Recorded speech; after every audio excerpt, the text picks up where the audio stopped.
Hello, my name is Ben Lovegrove, and in this video I'm going to express my reaction to the realisation that the Goodwood Revival 2018 will not include any major air displays. I invite you to add your input in the comments below. What's your reaction? Are you disappointed or indifferent? Or have you thought of something I've not mentioned?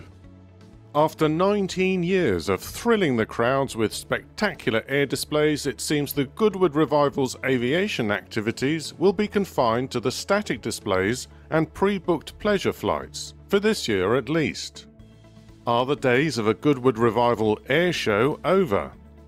The 2018 Revival's timetable contains no mention of any of the types of air displays we've seen in previous years, apart from short flypaths by a solitary fighter in the early morning.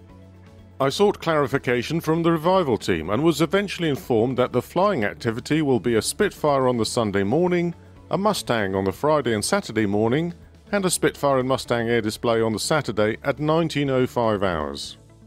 Someone also called me back from customer services to relay the message that the flying was minimal due to safety concerns, but he was unable to provide any other details. He suggested I emailed and await a reply after the Revival. I have done so and will update this video if I hear more. So, a dawn patrol each day and one evening slot by a pair of warbirds. Both time windows are outside of what you might call the core fun hours of the event, and that may be significant from a red tape point of view. The dawn patrol used to be an aperitif, a mere foretaste of the several displays that we could look forward to throughout the day. Unless I've missed it, there's been no announcement about the cancellation of the air displays. Given how far in advance these types of events are planned and arranged, one could imagine that the decision was taken months ago.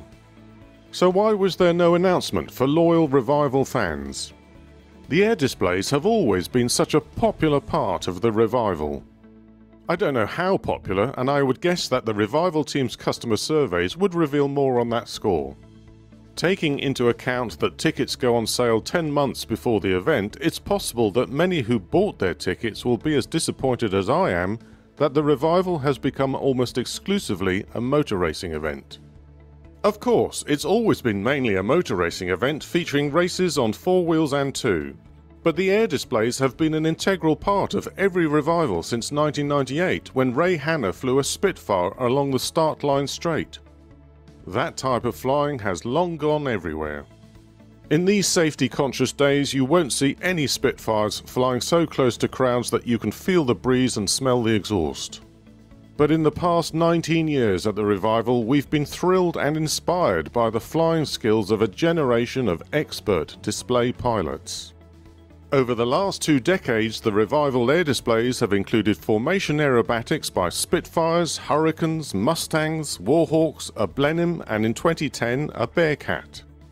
Last year, we watched a Corsair and a P-38 Lightning, among others, delighting the crowds. There have also been flypasts by the Battle of Britain Memorial Flight, and displays by jets such as Hunters, a Canberra, and the now retired Vulcan bomber. It's no secret that the rules and regulations for air shows were tightened up after the Shoreham tragedy of 2015. That was an awful sight, and I'm not complacent about safety.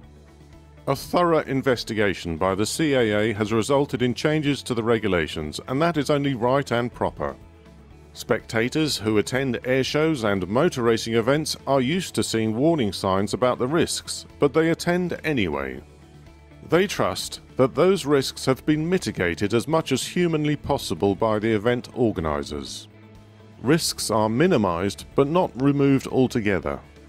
The safest road racing is none at all, where cars remain parked in their paddocks. The safest air displays are none at all, where aircraft remain hangared and wheeled out for risk-free static displays. Are these the only kind of events we want to see in the future? Let's hope this is a temporary suspension and that the Goodwood Revival 2019 will see a resumption of air displays, if for no other reason than to pay homage to the men who served at the airfield when it was RAF West Hamptonette. It was their sacrifice that brought us the freedoms we enjoy today, whether sitting safely at home or watching motor racing and air shows? What's your opinion? Add a comment below and air your views. Thanks for watching.